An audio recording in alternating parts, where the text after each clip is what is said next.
আর রাধাষ্টমী কিভাবে উদযাপন করবেন। রাধাষ্টমী উদযাপনের মধ্যে বিভিন্ন আত্মদেব অনুশীলন এবং আচার অনুষ্ঠান জড়িত, যা শ্রীমতী রাধারানীর ঐশ্বরিক জন্মকে সম্মান করে। এ পবিত্র দিনে পালনের মধ্যে সাধারণত এই 5টি পয়েন্ট হয়ে থাকে। প্রথম পয়েন্ট, মহাভিষেক।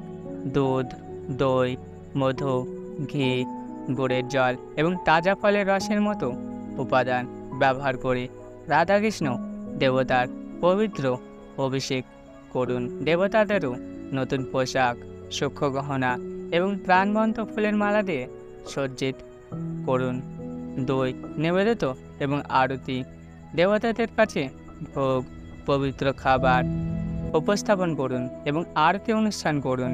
ভক্তিমূলক ভজন গান এবং ভজন গানের সময় ধূপ, প্রদীপ এবং অন্যান্য সামগ্রী প্রদান করা অত্যন্ত জরুরি।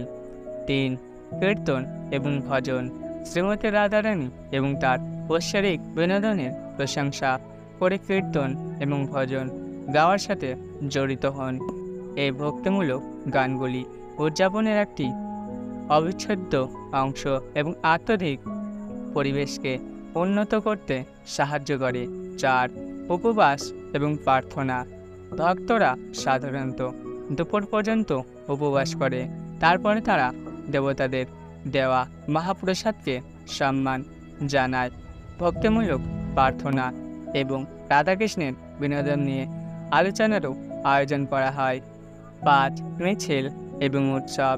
আনন্দ মিছিলে অংশ নিন এবং উৎসব সজ্জার সাথে উদযাপন করুন। এতে পবিত্র গ্রন্থ থেকে ঐশ্বরিক বিনোদনের বর্ণনা করা এবং সম্প্রদায়ের উদযাপনের অংশগ্রহণ করা জরুরি।